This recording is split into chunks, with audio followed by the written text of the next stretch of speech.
Pues buenas tardes. ¿Se oye? ¿Se oye? Sí. Bueno, buenas tardes y gracias por contar conmigo en la participación de esta jornada.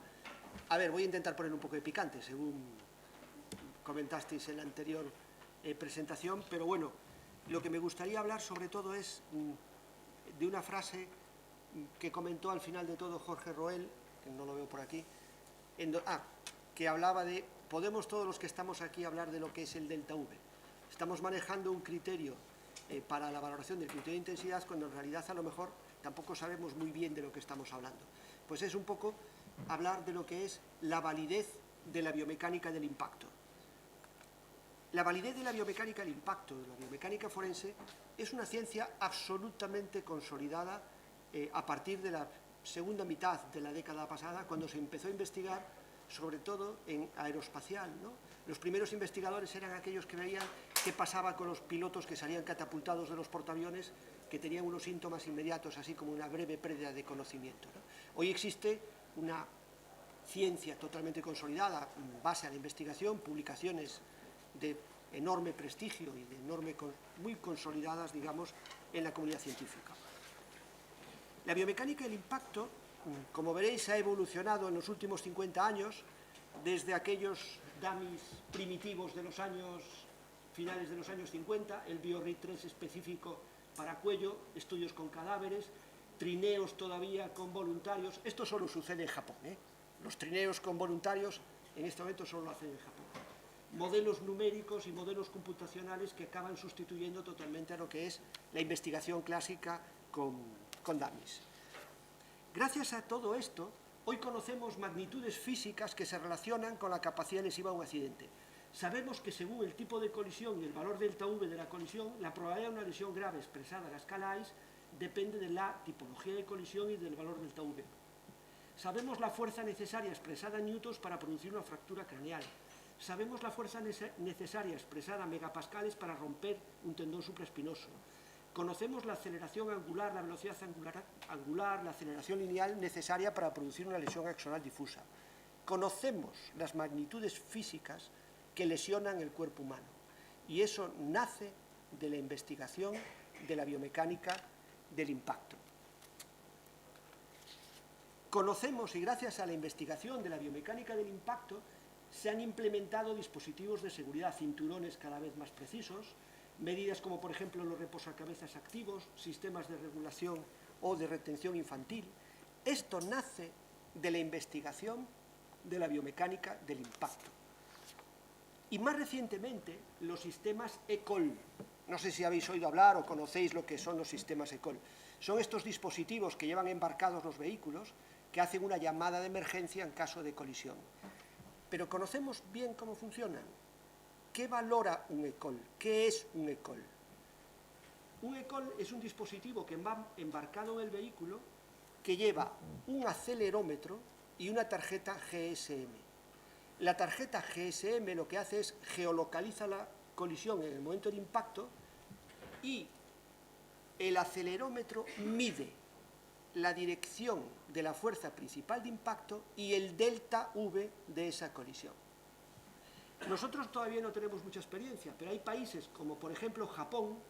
Aquí tenéis un estudio de Japón de casi 3 millones de accidentes reales de vehículos que llevan dispositivos implementados ECOL, en donde, aquí no se ve muy bien, pero el ECOL mide el delta V, el número de pasajeros con cinturón, el tipo de colisión y las sucesivas colisiones. Y en base a eso establece la geolocalización del vehículo, cuánta gente va en este vehículo, la dirección principal del impacto y el delta V de la colisión y la probabilidad de lesiones graves expresadas en escala AIS igual o superior a 3 y la probabilidad de fallecimiento tanto del conductor como del acompañante. ¿Para qué se usa eso en todo el mundo? Hoy en día se está utilizando para el triaje prehospitalario, para ver qué recursos envío a ese accidente. Un helicóptero, una ambulancia medicalizada, qué hospital de referencia voy a activar para a dónde va a ser transportado ese ocupante o ese conductor. Reduciendo casi, fijaros, en un 50% el tiempo de atención prehospitalaria, el tiempo de atención hospitalaria. ¿Qué ha sucedido con esto? Pues aquí tenéis una publicación en donde nos dice la reducción de la mortalidad en base a la implementación de sistemas automáticos de notificación de colisión, en donde se ha reducido casi un 15% la mortalidad en accidentes de circulación. Y hablamos de bases de datos de más de 3 millones de casos. O sea, hablamos de casuística absolutamente suficiente. En Estados Unidos, desde el año 2006, se valora en el triaje prehospitalario la telemetría del vehículo. Aquí no se ve muy bien, pero aquí pone, os prometo que pone telemetría del vehículo, en base al mismo criterio de la base de datos de Japón. O sea, hoy en día, Japón, Alemania, Suecia, Estados Unidos, utilizan los sistemas ECOL para medir el delta V de la colisión y la probabilidad de lesiones graves y fijar los sistemas de triaje prehospitalario. O sea, el delta V es la magnitud física relacionada con la capacidad lesiva de un accidente. No solo ha servido para implementar medidas de seguridad, sistemas de retención, sistemas de airbags, reposacabezas, diseño de asientos, sino que hoy en día salva vidas con el triaje prehospitalario. Esto lo veremos dentro de poco en España. De momento no lo tenemos totalmente implementado en nuestro país, simplemente lo tenemos identificado. Por tanto, un poco en resumen, y teniendo en cuenta toda la investigación y toda la historia de investigación que tenemos en todo el mundo, se ha relacionado distintas magnitudes físicas con la capacidad lesiva de un accidente. El delta V, otras variables, múltiples variables como eyección del vehículo, tipología, dirección principal de la fuerza, número de ocupantes, número de colisiones. Se han investigado muchas magnitudes y muchas variables dentro de una colisión. Y se ha visto que la que mejor se relaciona con la capacidad predictiva del accidente y la posibilidad de lesiones graves, sin duda es el delta V. El delta V hoy, estos son publicaciones especializadas en investigación de accidentes de circulación, se relaciona directamente con la capacidad lesiva de un accidente. Por tanto, el delta V está en nuestras vidas, en nuestro día a día, y, permítame un inciso, don Eugenio Laborda, le voy a dar un consejo a don Eugenio Laborda: la próxima vez que compre un vehículo, pida que no le pongan reposacabezas, cinturón, airbag, sistemas de absorción de impactos, porque eso está basado en el delta V. Entonces, el delta V es hoy en día una magnitud física absolutamente validada por la comunidad científica internacional para investigar un accidente de circulación. ¿Qué sucede? Que cuando cambiamos de escenario y salimos del mundo de la ciencia y nos vamos al mundo jurídico, del derecho, de la valoración del daño, a un mundo de intereses en donde hay intereses contrapuestos, la ciencia se difumina y buscamos validación de estos criterios. Pues fijaros, buscamos en internet latigazo cervical, baja velocidad, y todo lo que aparece en la primera página son páginas de abogados especializados en accidentes de circulación. Esto es ciencia, evidentemente. Por tanto, la ciencia tenemos que buscarla en la literatura científica. Y hoy en día desconocemos mucho de la tipología de accidente y de la capacidad lesiva de cada accidente. El delta V, como muy bien decía Jorge, es el cambio de velocidad del vehículo impactado durante el tiempo que dura el contacto entre vehículos, que suele ser entre 100 y 120 milisegundos, durante el pulso de colisión. El delta V no es estoy parado y uno me da un golpe y mi vehículo acaba 20 metros más adelante a 30 kilómetros por hora. El delta V es el cambio instantáneo, en los primeros 100, 120 milisegundos, que es el tiempo en el que hay contacto entre vehículos. Eso es el delta V. Evidentemente depende de muchos factores, tipología de colisión, elementos de absorción, masas, depende de muchas cosas, lo que va a repercutir en la gráfica de la aceleración, con unos picos de aceleración negativos, positivos, pero el valor que se ha relacionado con la capacidad lesiva del accidente es el valor medio de la aceleración durante el pulso de colisión, que es ese cambio de velocidad. Y eso es la aceleración media. Pero también un dato que en España tenemos enormes dificultades es saber cómo fue el accidente. Yo, en mi experiencia de miles de pacientes explorados en mi vida profesional, aún hoy me cuesta saber por dónde le dieron. ¿En dónde le dieron? Atrás. ¿Pero atrás en dónde? atrás de lado. ¿Pero atrás de lado en dónde? En investigación utilizamos algo tan sencillo como un reloj. Ponemos un reloj y decimos en dónde es la colisión, en qué ángulo. Pues es a 220 grados, a 140. Esto a mí me va a dar muchísima información, porque me permite establecer el punto exacto de contacto, porque la colisión centrada es la que tiene el mayor pico de aceleración, la excéntrica tiene menor pico de aceleración y la oblicua todavía menor pico de aceleración. Por tanto, tiene muchísima más capacidad lesiva una colisión alineada centrada que una colisión excéntrica o una colisión oblicua. Esto es muy importante. Como también es importante conocer que en investigación en colisiones reales sabemos perfectamente cuáles son los umbrales de población relacionados, umbrales lesivos de población, umbrales lesivos poblacionales relacionados con la producción de lesiones cervicales. Y hablo de algo muy importante, que es colisiones reales. Luego les voy a poner un ejemplo.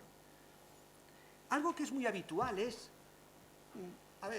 es que el delta V lo han calculado en base a unas fotos, o lo han calculado en base, han comparado los daños del vehículo con otros supuestos similares hechos en laboratorios de investigación. ¿Es válido eso? Fíjense en esta publicación. Esta publicación, la SAE International, es la Biblia de la ingeniería de reconstrucción de accidentes a nivel mundial. Como dirían los letrados, es una sentencia de casación. O sea, todo lo que se publica aquí es una sentencia de casación. Bien, publicación de septiembre del 2022. Han estudiado miles de colisiones de vehículos que llevaban implementados EDRs, que son cajas negras, en donde esas cajas negras nos dicen en el instante del accidente cuál es el delta V de la colisión y la dirección principal de la fuerza. Lo han comparado con los mismos valores que saldrían haciendo un estudio de ese accidente, comparándolo con modelos como se hace aquí en España. Y han visto que en las colisiones con delta V de bajo, entre 0 y 16, incluso la reconstrucción basada en estudios de investigación es incluso superior a la que dan los valores de los dispositivos que van en los vehículos. Por tanto, si la reconstrucción está bien hecha, no es necesario, o sea, se puede validar perfectamente el estudio comparativo con estudios de investigación. Otra cosa que también es habitual es la discusión de los umbrales lesivos. Esto está publicado en el trabajo que publicamos nosotros ya en el año 2016. Estos son estudios con voluntarios y estudios con colisiones reales, en donde se fijaban distintos umbrales de lesión. Esto no está hecho para un convenio de asistencia sanitaria. Estos estudios están hechos en el ámbito de la biomecánica del impacto para valorar la seguridad de los vehículos en los que circulamos, para homologar un asiento, para homologar un reposacabezas. No están hechos para la medicina legal. Nosotros los rescatamos a la medicina legal, pero no están pensados para la medicina legal. Y observamos que son muy similares los valores que nos daban los trabajos de investigación con voluntarios a los valores que obtenemos con vehículos que ya llevan dispositivos que nos dicen en el momento el valor exacto del delta V. Y realmente hay un trabajo relevante publicado en Spain. Spain, en medicina, es algo así como la revista de mayor índice de impacto de la especialidad de columna. O sea, publicar en Spain es difícil, porque es una revista con revisión por pares, los artículos tienen que ser sólidos, fundamentados, científicos. Bien, pues Spain han hecho un estudio y fíjense lo que han comparado. Han comparado todos los estudios con voluntarios hechos en trineos, aquellos famosos que conocen todos de McConnell, que se citan tanto por ahí en la bibliografía, en donde había 1.984 voluntarios implicados y 51 estudios. Son estos estudios que hablo yo aquí, los de McConnell, Szabo, Castro, Broll, Davis, son los clásicos estudios con voluntarios. Se ha comparado con ocupantes que han sufrido colisiones reales con 500.000 ocupantes de colisiones reales de vehículos que llevaban dispositivos de toma de datos. y nos dicen que los valores, los umbrales que habíamos establecido para las colisiones con voluntarios son idénticos a los que se obtienen en las colisiones reales. Por tanto, los valores anteriores con voluntarios en colisiones de baja intensidad para los americanos son en torno a 8 kilómetros por hora, incluso para algunos autores 16 kilómetros por hora. Son estudios perfectamente válidos. De ahí nuestra publicación, que bueno, pues, se ha convertido un poco en una referencia a nivel nacional. Incluso hay otros países como México que también la han adoptado como criterio. Están basados en una revisión sistemática de bibliografía de colisiones reales y hemos establecido umbrales de seguridad. Umbrales de seguridad en base a los cuales, por debajo de ellos, no existían accidentados, no existían lesiones, colisiones reales. En conclusión, yo diría tres cosas. En primer lugar, la biomecánica forense, como disciplina emergente de la biomecánica del impacto, consideren que es una ciencia consolidada. En segundo lugar, el delta V es la magnitud física más estudiada en su relación con la capacidad lesiva de un accidente. En tercer lugar, tanto los estudios con voluntarios como en colisiones reales se han identificado umbrales lesivos poblacionales seguros para ser empleados en la valoración del criterio de intensidad. Y en cuarto lugar, se recomienda, y yo les recomiendo con suma, les imploro que por favor se asesoren con expertos cuando se redacten los criterios que permitan establecer el criterio de intensidad en los convenios de asistencia, que este creo que es un poco el problema que tenemos en este momento en este país. Y nada más, muchas gracias.